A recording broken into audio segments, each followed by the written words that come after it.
championships, and now we start with the world championships in these two disciplines. But most likely, or the goal is to use this tool for all FIG competitions, including the World Cups next cycle.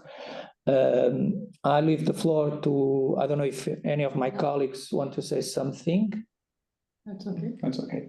Yeah, so I leave the floor to Chantal, and I hope it is very, very useful, and we can move forward using this ClicknClear.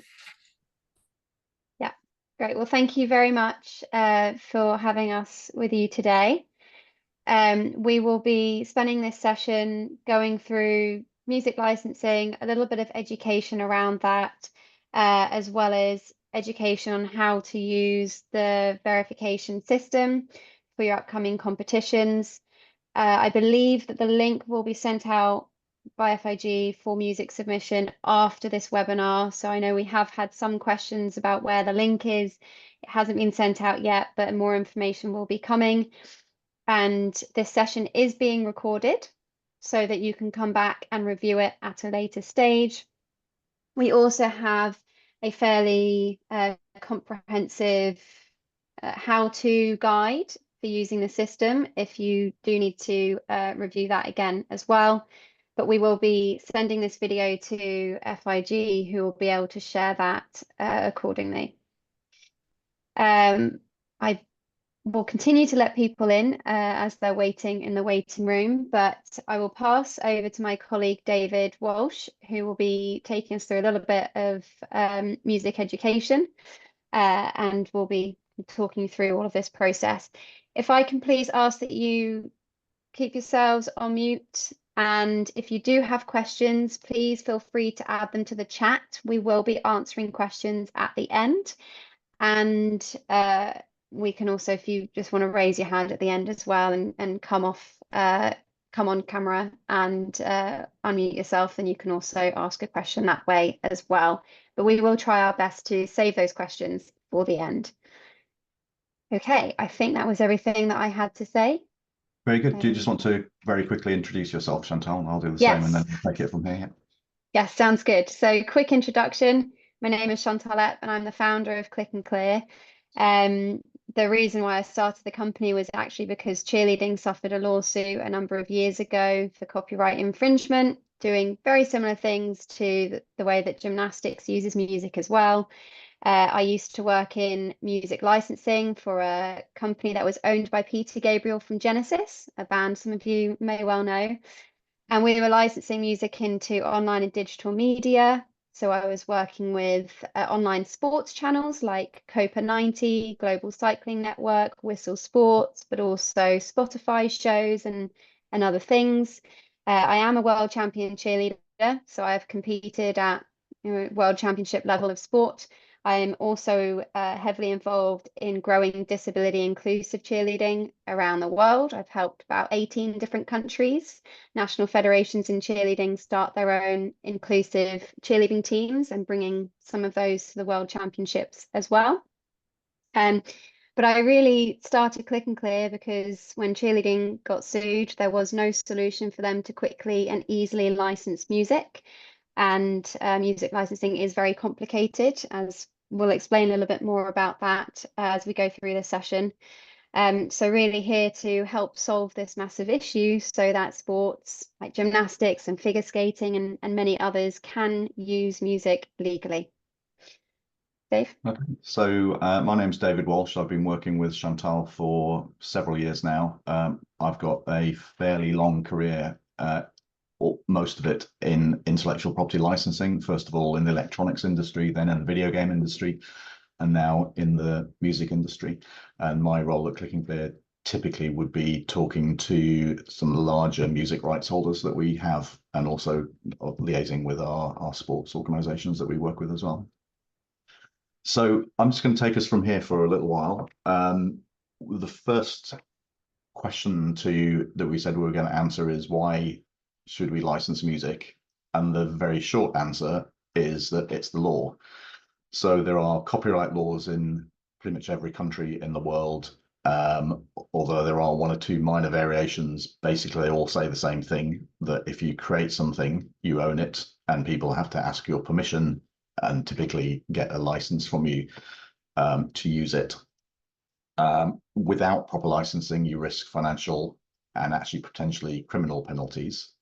So for sports like gymnastics, for figure skating, and other sports where music is used as part of the sporting routine or to accompany the sporting routine, there's an aggregated, very large liability that we are here to help sports avoid.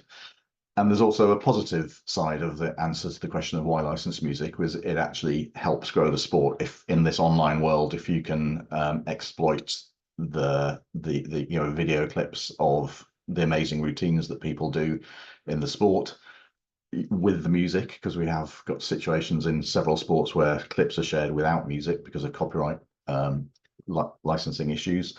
If you can do that with music, with proper licensing, you can really engage audiences and actually help participation in the sport that you take part in.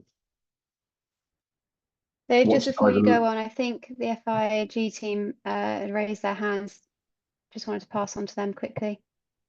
I know it's just to say that most of the people, they are not native English speaking, so let's go a bit slower, let's say. Yeah. And also to the different participants, whenever you want to chat with us, please write your name and your country, and then you write your question. Thank you. Great. Okay. Thank you. Thank you for that reminder. I will try and go slower.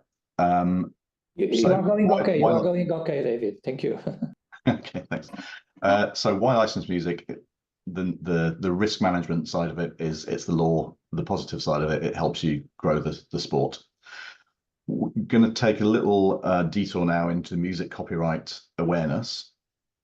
The problem that sports have arises from the fact that really it's only easy to get licenses to music when you want to listen to the music, either personally from CDs, Spotify, YouTube streams, etc., or all for your individual use only. And there are, I'm sure you're familiar with performing rights societies in your different countries, excuse me, who actually offer the right to play music publicly for the enjoyment of the people in that public space. So cafes, bars, stadiums at halftime, etc. When they say performing rights, they don't mean performing in the way that we would talk about performing in regards to sport. They mean it's an old-fashioned way of saying playing music publicly. So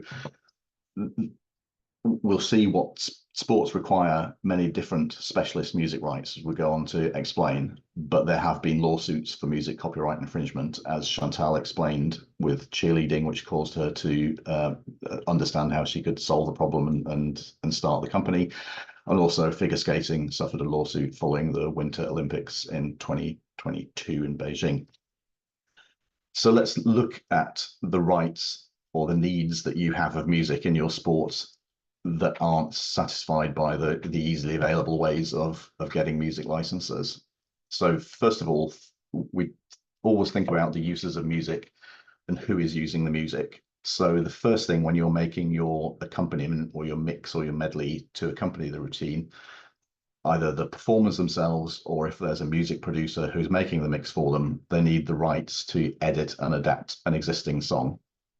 The rights we have include combining the adapted song into a mix with voiceovers, if sound effects, beats, etc. As well. But even the simple fact of having the song in a medley with other songs is also it essentially falls under the scope of what's called a derivative right by the music industry, and is something that they want to have a say over whether you do that or not. So once you've made a mix of one or more songs, the performers, or in your case, the athletes who are gymnasts who are performing to the music accompaniment, they may need to make up to multiple copies of the mix, depending on how many people are in their team. We've set a limit of 35 copies of the mix here, because in some sports, particularly cheerleading, the number of people on the mat at once can get quite large. And so we want to set a high bar for that so that all those people and their coaches can have a copy of the mix for training preparation purposes. Next, you need to put some form of choreography to the music. This falls under the scope of what the music industry calls a grand right, and is essentially you're adding a layer of interpretation to that that music in their eyes.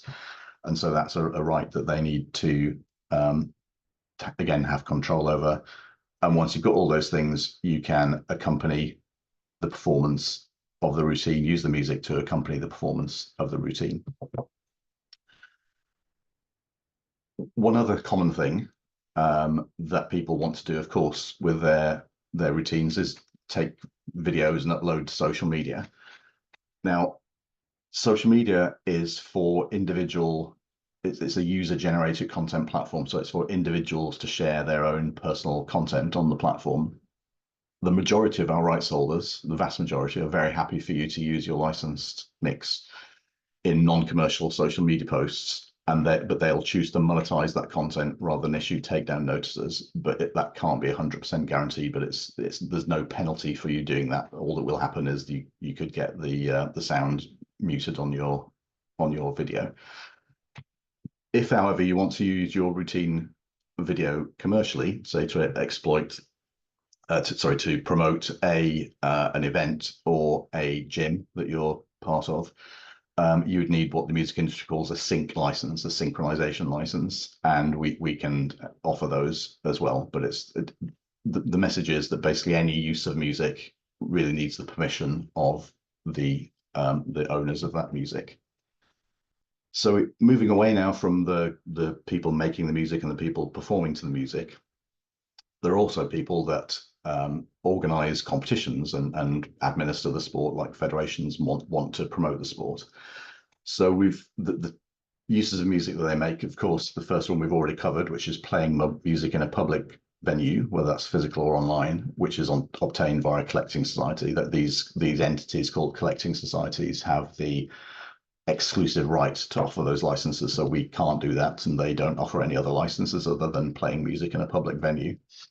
We've seen people who like to sell DVDs and other memorabilia with their music mixes to the people, family and friends who are at the competitions. Of course, growingly now, people want to do live streams of events. They want to build video on demand and catch up systems, including the music. And at the kind of high end of the sport, which I'm sure you're all involved in, there's also people will want to do linear media broadcasts on TV of events with the music as well. And so the company is set up to provide the end-to-end solution for all those users. So we've talked about you needing licenses from the owners of the music. Let's just talk a little bit about who the owners of the music are. And actually there are what are called two sides of music rights. The first is the owner in the recording that you use, whether that's say a Britney Spears song or whoever. That's called a master recording, or sorry, a master right, and it's basically the recording of that song by a recording artist, and those are typically administered by record labels. So it's basically the people that create the recording are the ones that own it and have a say in what goes on with it. There's a whole other side of music rights, which is called publishing, which is actually to do with the written lyrics and melodies of the song. So that Britney Spears song I was talking about is performed by Britney Spears, but also will be written by actually an increasing number of people in these days. So typically now a hit song has 9 different writers involved in it, and they each have to give their permission for you to use that song. Their rights are typically administered by companies called music publishers. I mentioned that that there are 9, on average 9 rights. The worst song we've ever seen for, i.e. the highest number of ownership splits, was a song called Sicko Mode by Travis Scott, where, as well as the one owner of the recording, which is Sony Music Entertainment, there are actually 30 different writers on that song who own a part of the song, even very, very small parts of the song. So you'd need to do 31 license agreements to actually fully be able to use that song. that is the case whether you're using 5 seconds of the song or 2 minutes of the song, and you have to get positive yes from everybody involved, no matter how small each writer's share in the publishing is. And just to finish off the kind of education about these different types of music rights, cover music. So of course there are some songs that have become very famous as cover songs. It's exactly the same situation. So the publishing, that song is owned by the same people that wrote it in every case. But in the case of a cover, the master is owned by the different recording artist or the different record label who's created that cover recording of the same song. So you just have to go to slightly different people in the case of cover music, but fundamentally the people who wrote the song are, it mainly is the most complex situation because there can be so many of them. Chantal has been involved a lot in the actual licensing process for music, both in her past and doing requests that we get through ClicknClear. And so she's going to just take us through now what the traditional licensing process is for music. Yes, thank you, Dave. So the very reason why ClicknClear exists is because the music industry has fractional ownership of music. As Dave said, there are multiple different people who represent a percentage of ownership, and it's confusing and time consuming to get to the bottom of who those might be. So typically when you're trying to license music, you would have to research who owns the rights to that song, going on the internet and doing a search. Unfortunately, there is no global rights management database in the music industry. So there is no 100% place to go to check that the information is correct. So once you've researched who owns the rights, you then need to contact each and every record label and music publisher who is listed as a shareholder. So as Dave said, with Travis Scott Sicko Mode, that could be contacting 31 different people or the organizations that are representing them. That is a time-consuming process. And again, you can go through contacting people, and it might be that actually the music is owned by somebody else now, and you need to contact somebody else, and you can go through a long string of different people. Once you have found the right people to contact, you then negotiate a fee with them. Typically, and again, the reason why ClicknClear exists, if you're trying to clear music on an ad hoc basis directly with a record label or music publisher themselves, they usually won't license anything for less than $250, pounds, euros per side. And in the music industry, there is something called MFN, Most Favored Nations, which means if one rights holder quotes 250, but the other one quotes 500, everyone needs to move up to that fee. And that fee is quoted for the recording side and for the publishing side. So it can get quite expensive. And as I said, it is then very time consuming. And even after you go through the process of negotiating the fee, the rights holders ultimately decide whether or not to agree or deny the request. So you need permission from every single copyright holder in order to legally use that music. So if you haven't heard back from one of them, unfortunately, you still cannot use that song unless you have had explicit permission from each and every person involved in the ownership of that music. And this process is very expensive and time consuming, which is why ClicknClear have built a direct relationship with record labels and music publishers. So we have, we're basically bridging the gap between the music industry and sports. So sports can continue to use music they want to use, but affordably and easily. And the way that we do this is we've got a catalogue of fully cleared music, currently over 1.5 million songs available, and that is constantly growing. And all of that music comes directly from Sony, Warner, Universal Music Publishing, and many other record labels and music publishers, and comes with all of the rights that are needed for each and every sport that uses music.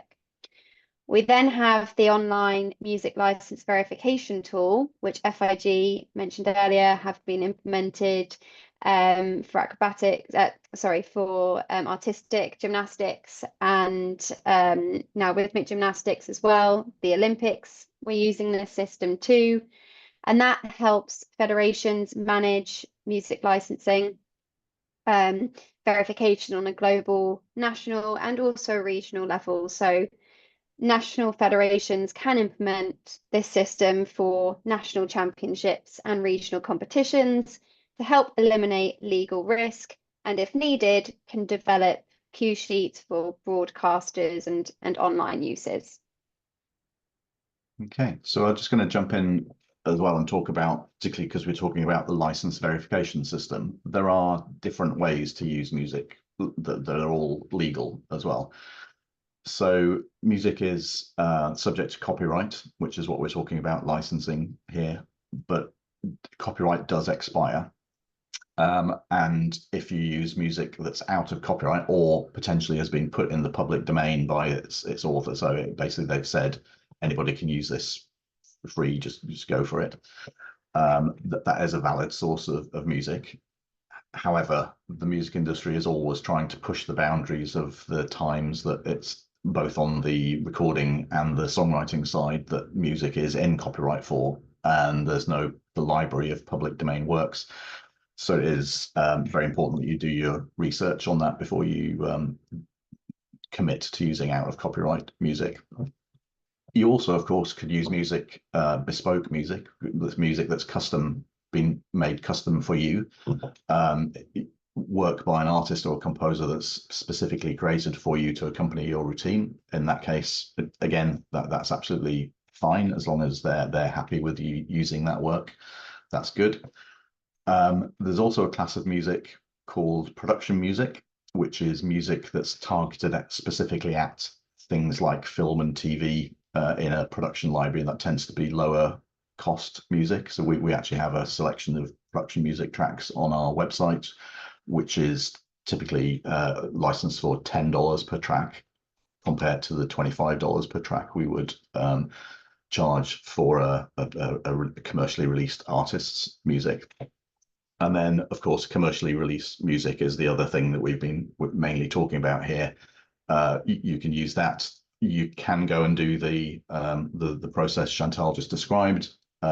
We are really here to make that process much easier, and because we've done deals anticipating a large aggregated use from sports, we've actually got very, very good commercial terms from the music industry. So our songs would typically be $25 for both the master and all publishing rights. Whereas, as Chantal said, if you went and did that yourself, not only would it be your own time, that you'd be charged possibly $500 for that same song. So we've put ourselves as the way to do commercial music licensing there. Chantal, do you want to take us through the kind of process of searching for tracks on the system, or do you want me to handle?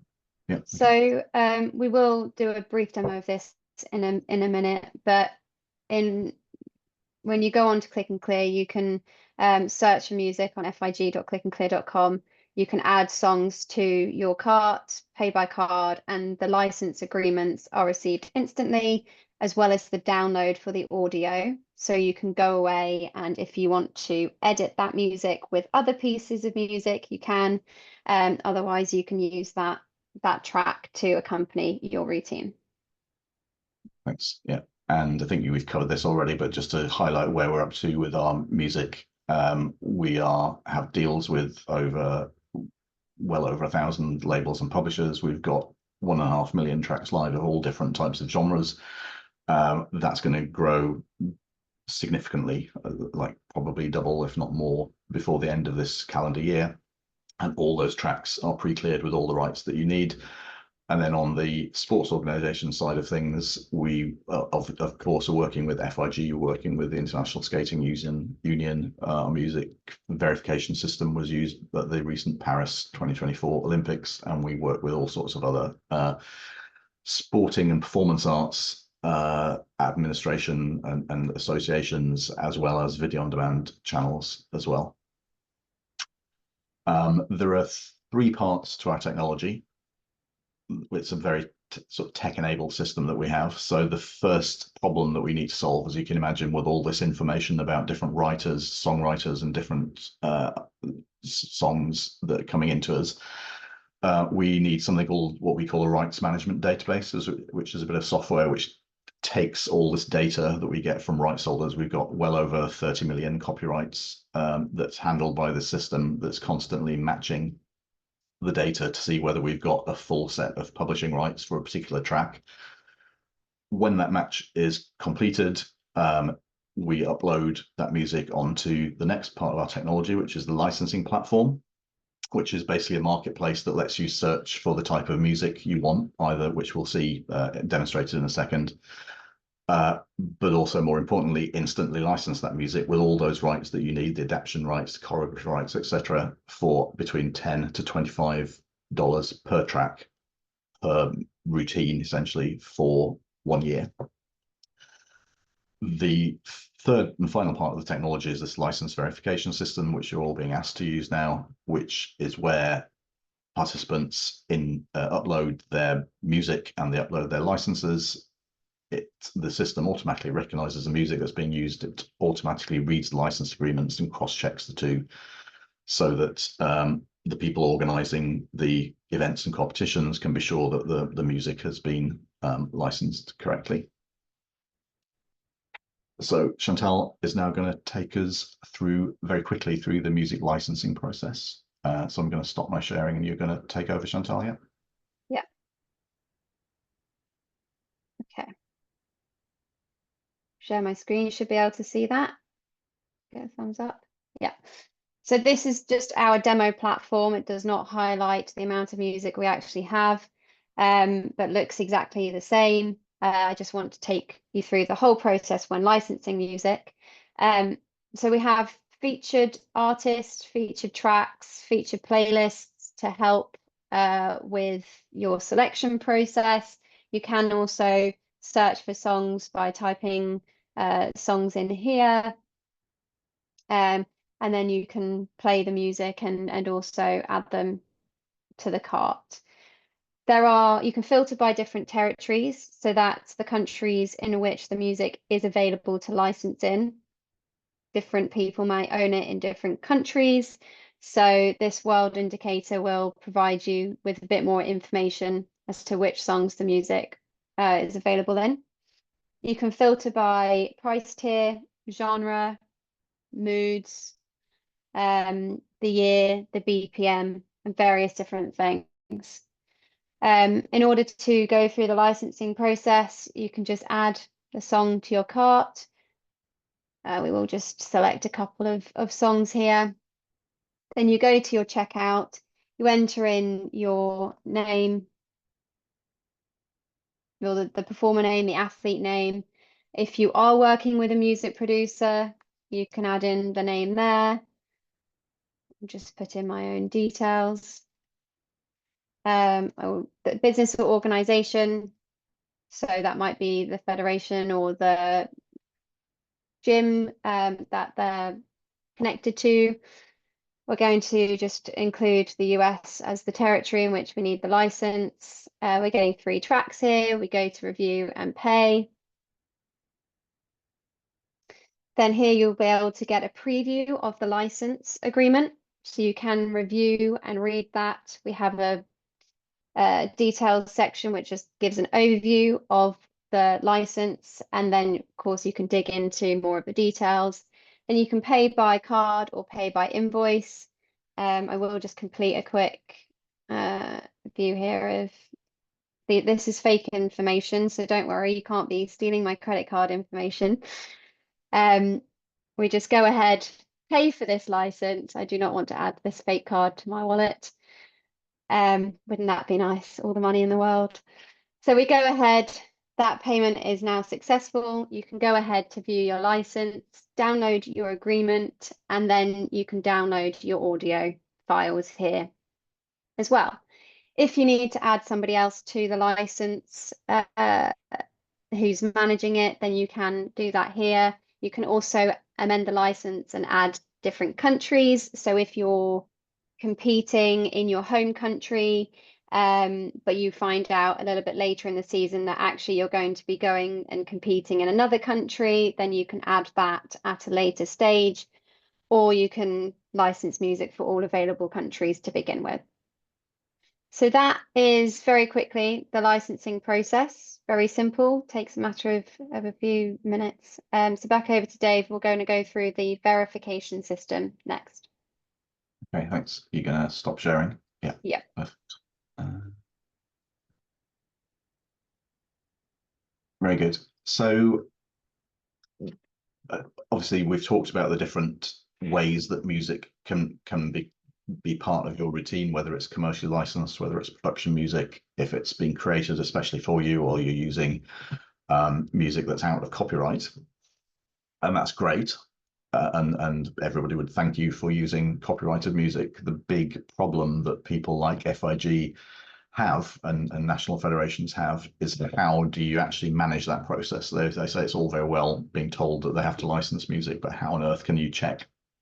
And the license verification system is the answer to that question. How on earth you check is using this online system that automatically reads the music licenses, automatically recognizes the music, and gives an overview, which gives a comprehensive, accurate view of the music licensing that's being used either in a particular sports season or in specific events. That helps, as well as managing that process, it helps that the process of managing helps you protect yourselves, the participants, and the competition organizers against infringement by alerting the organizers of infringing music. One thing to stress that this software does not have a hotline straight to the police department. It's a tool for sports to use. It's here to help you manage the music licensing. So it's at your discretion about how you handle infringement that's highlighted. And then finally, because you now have a very accurate list of exactly what's being used music-wise in your competition, you can then go ahead and produce a cue sheet for your performing rights license for the venue, but also do online licenses like live stream licenses and video on demand licenses as well, which tend to need a list of what music was actually used. So before Chantal dives into showing you exactly how to use the system from a point of view of uploading music and licenses, just from the very high level, the idea of this system, the typical timeline, would be in pre-season. So athletes search and license their music as normal, and either they or their music producers create mixes and choreograph their routines as normal. The administrators have a choice as to whether they want to see all the music licenses at the start of the season, before the season starts, or whether they want also to look into the specific events as well. So the way the system works is that the administrators will send a link to you, whether that's for the season or a particular event, for you to then access that particular season or event and upload your mix and your licenses.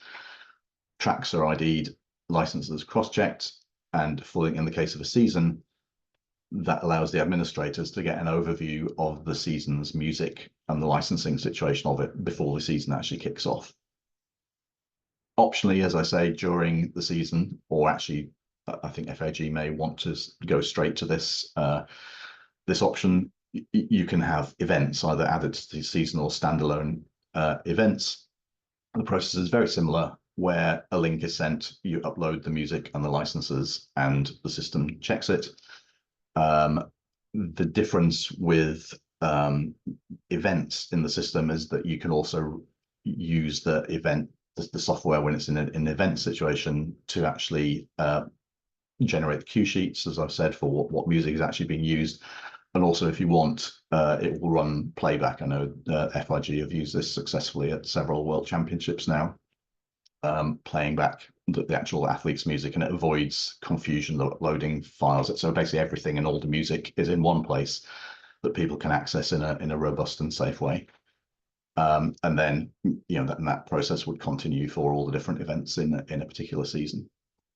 So that's the overview and the idea of how it all works. And Chantal will now going to demonstrate exactly what it looks like when you submit music into the system. Yes. So I'm going to go straight to the link. This is just, again, a demo account. I will share my screen in just a minute. So we can take you through what you should expect to see. Here we go, desktop. Okay, you should be able to see my screen. Looks like a sign-up form. Yes, so FIG will be sending out a link to the relevant events for the competitions, upcoming competitions. And so you'll receive this unique link, which goes directly to that competition, and you'll be asked to submit information. That will likely include the athlete name. So I will, again, just go through this, the email,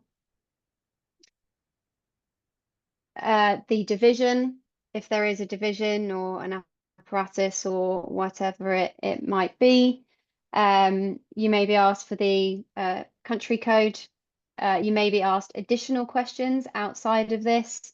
But basically anything that is requested in this form, when you receive the link, you will need to respond to. Once you've done that, you click submit. That takes you to the event. So this is my event called Major Sports Event, happening at the ClicknClear offices between these dates. And I'm being asked to upload my recording. If you do need to add additional athletes, you can do so by clicking on this sign up button here, or you can click on that link. Again, that takes you to that sign up form. So to take you through the upload process, we click upload. I'm going to upload a new recording for my routine, this athlete. I go to upload that here. What happens in the background is that our system is using audio recognition to identify the songs being used in that whole recording. So if it's a mix of songs, it will identify multiple songs. If it's a single song, it will identify just that single song. So it takes just a few seconds for that to happen. And then we're presented with a few steps that we need to take. We use audio recognition, but you can't 100% rely on audio recognition. So we want to make sure that what it has recognized is definitely correct. So you'll see the duration of the music here. There are 3 different songs that have been recognized. I know that it was using Ed Sheeran, so that is the one that I wanted to check off. And again, we've got an example here where there's a remix, audio recognition. When there's a remix, they all sound the same, so it's going to likely identify each version of that. So again, we just select the ones that are correct until we have the full list of songs in the mix. Okay, so these are all of my songs in the mix. You'll see that there is a gap between 40 seconds and 1 minute 30. So I will now be notified that there is missing information in this gap. I'm going to add this song. And in this case, this was a bespoke piece of music written for me, made by my producer. So I put in their information. The rest of this here is optional information to provide if you have it or if it's applicable. Otherwise, we just add in the duration data for that music and we can click submit. So now the full list of songs being used in my recording have been listed. I click continue. I confirm that all of these are correct. And now it's this final stage where I add the license information. So I click add license. My first ones are ClicknClear. And if you've got a license from ClicknClear, it will automatically show up and select the songs that are relevant to that license here. I click save. Then I've got a piece of bespoke music here. So I will add that as bespoke music. This is the title, bespoke music from my producer. And I click save. Now I just need to add the license here for Happier. This I've got from a third party, so that means some other license source. We're going to say it's from the artist directly. We then click here to add the example license. So this is the license agreement or the PDF from the person who granted you that license, saying that that is the license relating to that song. We click save, confirm that this information is correct, and then we submit. Now, if you have got bespoke music where you've commissioned an artist or producer to make something completely unique, so not using any third-party music, then you would send this link to them for them to confirm that they made that music for you and that they are granting you those rights. So that you only need to do that if you have selected bespoke music. One of the options I didn't go through was public domain. You select public domain if the music is basically out of copyright. The duration of copyright does vary depending on if it's the recording or publishing side, and depends on each country. But typically for the recording is 50 years after release. So that means if you're using a piece of music in the public domain, that recording needs to have been made at least 50 years ago. And on the publishing side, it's usually 70 years from the death of the last living writer. So someone like Mozart and Beethoven, usually all good, as long as you're using a recording from more than 50 years ago. And when you go through the public domain process, again, a form similar to what you've seen already, and you just fill in the information. So now I've completed my submission. We can go to the entries. We can see my submission is partially licensed. This song is licensed. It was on ClicknClear. Bespoke music, we're just waiting for our music producer to complete the form. And for the other artist, it's showing as unverified because the system isn't 100% sure if the license is or isn't valid. And that is everything. There's the final piece here. You can play back the music from the playback tab. And if you do need to go back and edit any information, you click on the athlete name. You can edit their information here. If you need to update the recording because a song has changed or the sound effects have changed or the duration, whatever it may be, you click update recording. And then you can upload a new recording from here. Or if you just need to change the song information, you can click update reported songs. That takes you through this whole flow again. Okay. Chantal. Yeah. Can I just ask you to come back to the first entry page where you had the team, the athletes' names page, please? This page? Yeah, the first one where you can enter the teams, the athletes' names, and where you had the link. Well, actually, the link page. Yeah. So for all 4 events, so meaning the 2 acrobatic and the 2 aerobic ones, we will have already set up in a drop-down list all the information that you federations or coaches needs to register. So you don't have to type anything, but everything will be throughout drop-down list. So it will be easy for you to select the appropriate information that you want to give to your music's information. Thank you. Right. Okay. I think we can move on to questions if there are any questions. I'll stop sharing my screen, but if we need to go back to my screen, we can. So if you do have any questions, feel free to type them in the chat. Otherwise, you can raise your hand using the raise hand tool on Zoom here, and you can come off mute and ask your question.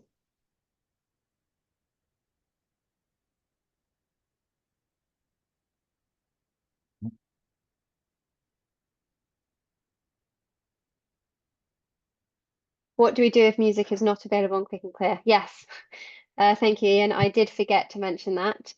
So I will actually go back to sharing my screen again and show you what that looks like. As mentioned earlier, licensing music that isn't available on our platform and going directly to rights holders is a time-consuming process. We've helped to reduce that time by creating a way for people to request the music. So you see this button called request here at the top. You can click request, creating a mix of audio, and you can add in the song title, the artist name. I mean, I always go to Ed Sheeran, but we have most of his music. So here you'll see a list of songs. If the song doesn't appear, you continue to scroll down and you can just request that song to your cart. You can add in a budget if you have a budget, and then you go, I'll just put 0 here. No, then you fill in the rest of your information, and that comes through to our team. Now, when making a request through this process, we say that generally it can take up to 90 days. We know that in reality, you might not have that amount of time. That's just our standard time. In some cases, it may be that we have the song, but it's not available in the territory you need it for, in which case we try and find out if we can make it available in that territory. In other cases, it might be that the music is owned by people we are currently negotiating a deal with, so it's difficult for us to do one-off licenses. Or it might be that it's a restricted artist. So, for example, Beyonce is restricted by Sony Music, and we generally can't go and ask for approval unless there's a significant budget. So our team, when you make a request, our team will review all of that information and come back to you at least with some sort of response, whether it's we're able to progress or not able to progress, and then we can determine what you need to do from there. Yeah, and I'd just like to add, Chantal, as well, that just to explain that this is a kind of a nice front end onto that sort of complicated process that Chantal described before. So if we don't already have the track pre-cleared, this is not going to be a $25 license. This will be us, at least we know and can find out who all the rights holders are. So that solves that particular part of the problem and we can contact them.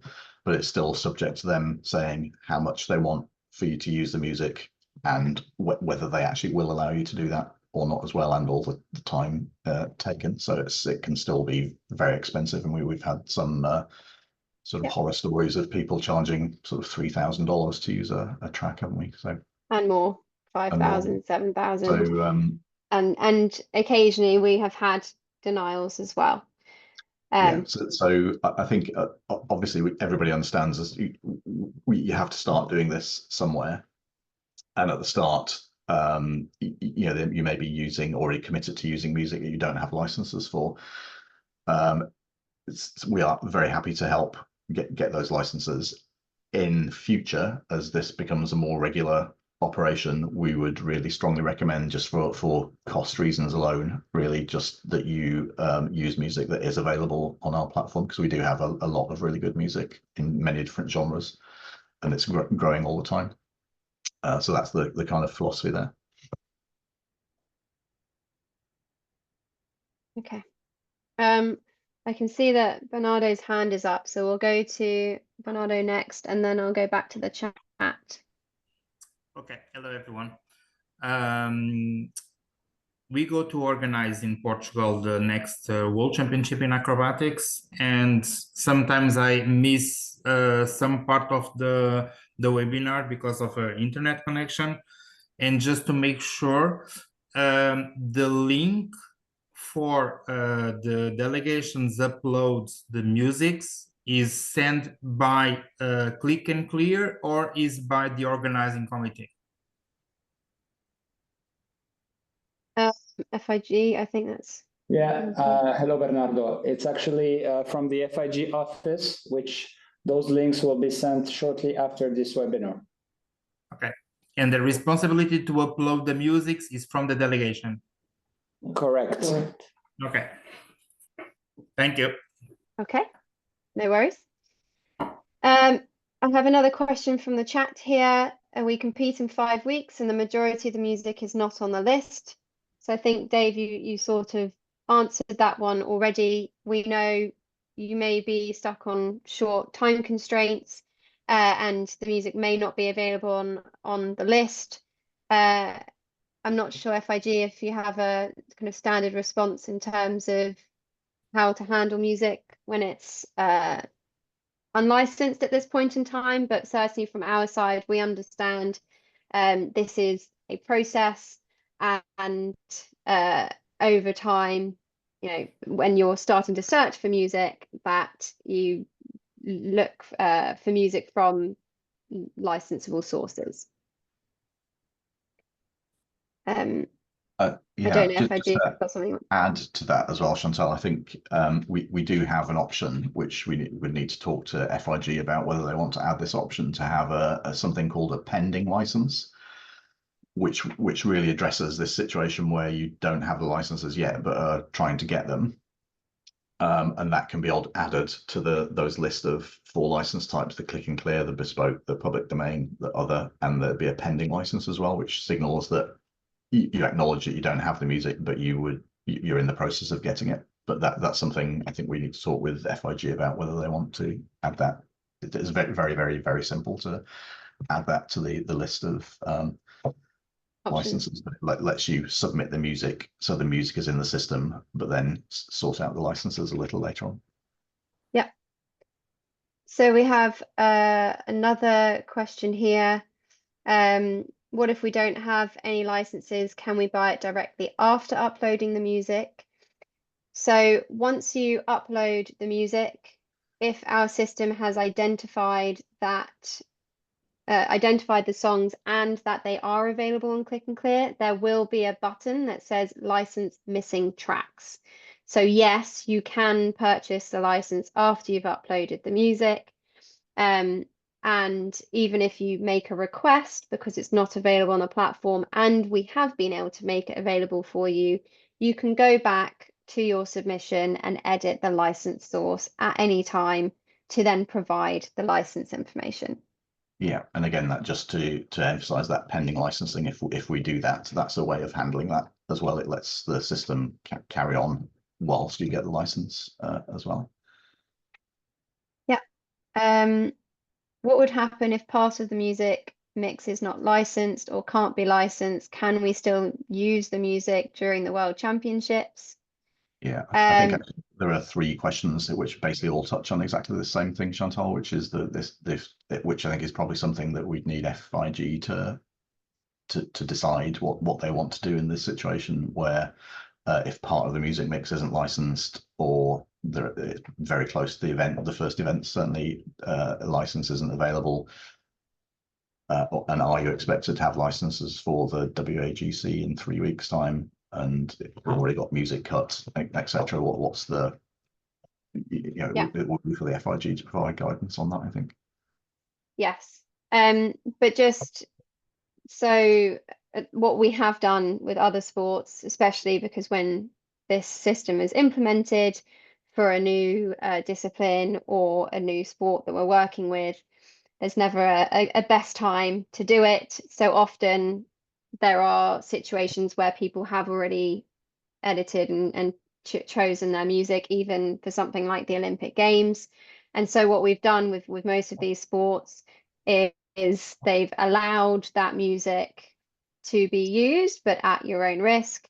Again, I can't speak on behalf of FIG on their stance for that, but that is how other sports have done this, and then working towards ensuring, by the next season or the next time that music is fully licensed.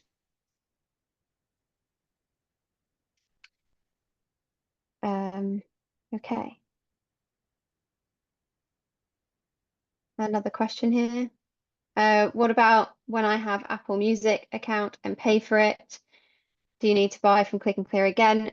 So Apple Music only provides, if you read the terms and conditions, it's a very long document, but that only provides people with the right to personally listen to the music. So it doesn't grant any of the rights needed for sports to edit the music or put it with a routine or create copies of it. It is solely for personal use. So the answer is yes, you'd have to license it for the uses that you're making of it in the sport.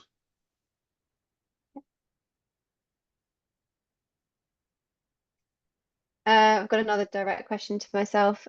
Do we need to change our music if the license doesn't appear or isn't available? Again, it's always up to the event organizers as to their stance on accepting music. As we've said, with other sports that we're working with, and even in sort of previous events, in gymnastics, music has been allowed, but kind of accepting that you're doing so at your own risk.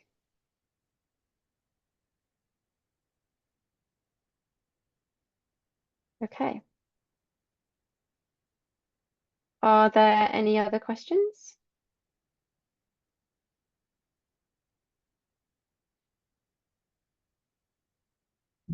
Is anyone from FIG in a position to comment on this at the moment, or is it something you'd need to think about and then tell people later about how what your stance is on unlicensed music being used in these very first events? So this new process for ClicknClear does not change much what federations have done in the past, meaning that they used to fill out this Excel form signing that the music that they're using at events is cleared of music. So that was done in the past for years. Right. Now using this ClicknClear is only a tool or how to make it more formal and official on music licensing. So that does not change. If the music you're using is not clear now that you have the information from ClicknClear platform, we will not preventing you from using it at sport events, but it's at your own risks, and that has been the procedure ever since we've been using music at FIG events.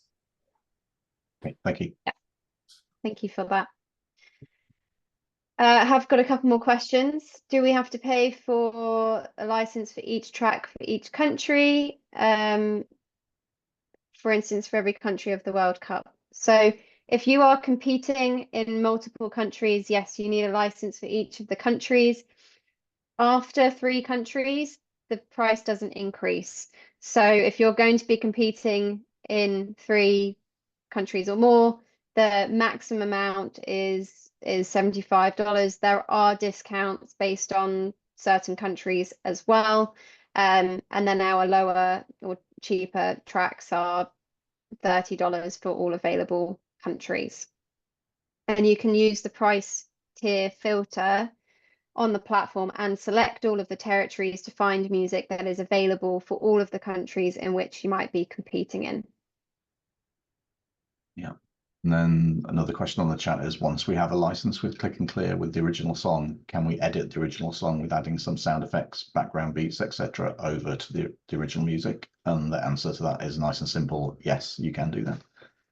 That's our licenses specifically allow you to do that. Yeah. Next question. What if my music is available in 263 countries, but not the country I am competing in?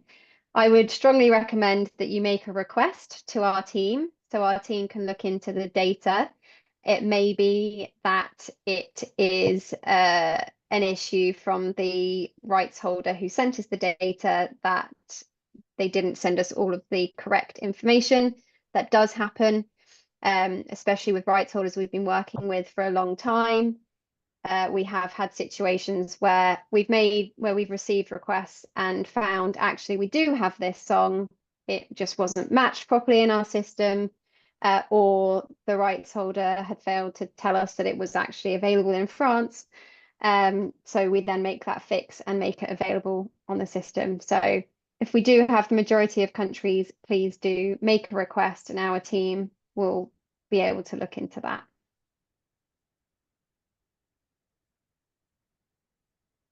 Okay.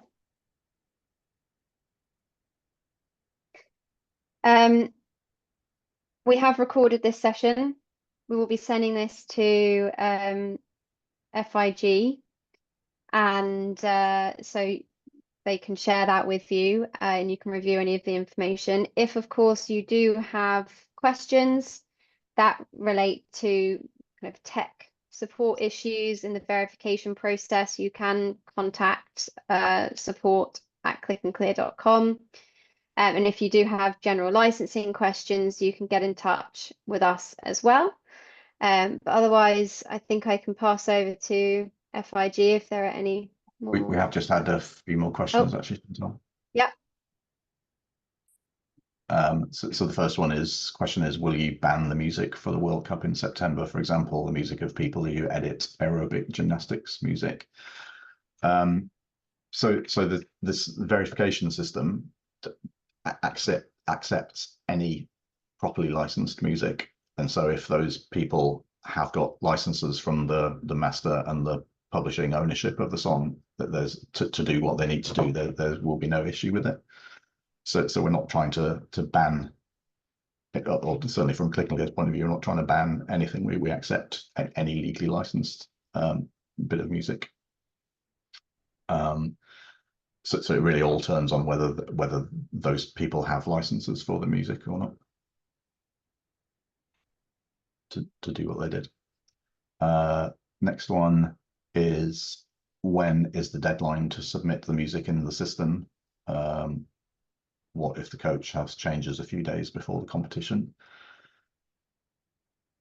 So can you speak to the deadline, Chantal? I don't know. No, I think that'll be for FIG. Okay. Do you have a deadline? Yeah, that is correct, Chantal. For aerobic, those deadlines have been mentioned in the published work plans for both World Championships and World Age Group competitions, so kindly refer to those documents. As well, for the acrobatic World Age Group competitions and World Championships, the information will be provided shortly after this meeting, maybe at the same time with the online links.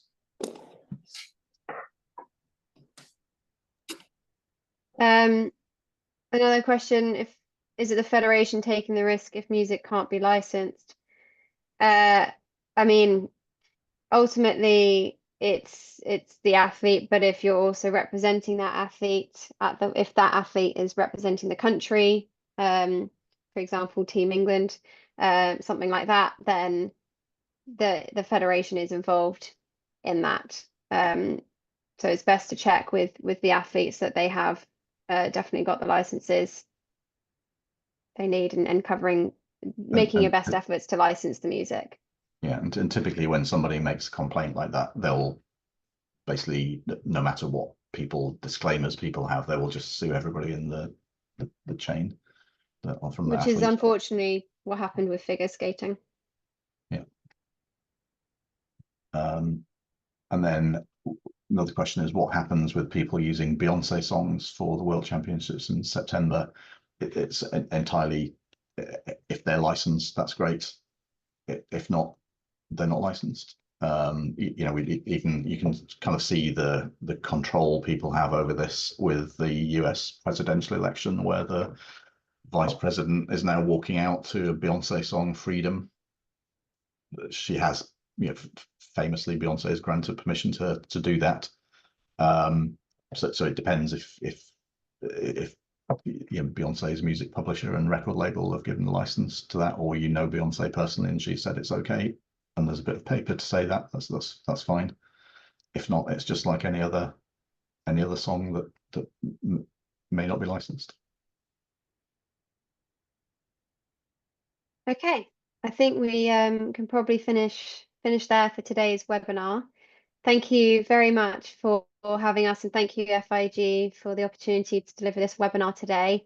As I said before, if there are questions, you can contact us at support@clickandclear.com. And if you have got licensing related questions, you can contact our team and make requests in the system if the songs aren't available. But otherwise, we wish you all the best of luck at your upcoming competitions. Yeah, thanks. And again, just to reiterate, we are here to help. And so please do get in touch with us if you do have any questions about anything. We genuinely want to help get this system up and running for you. Yeah. FIG, do you have any final words?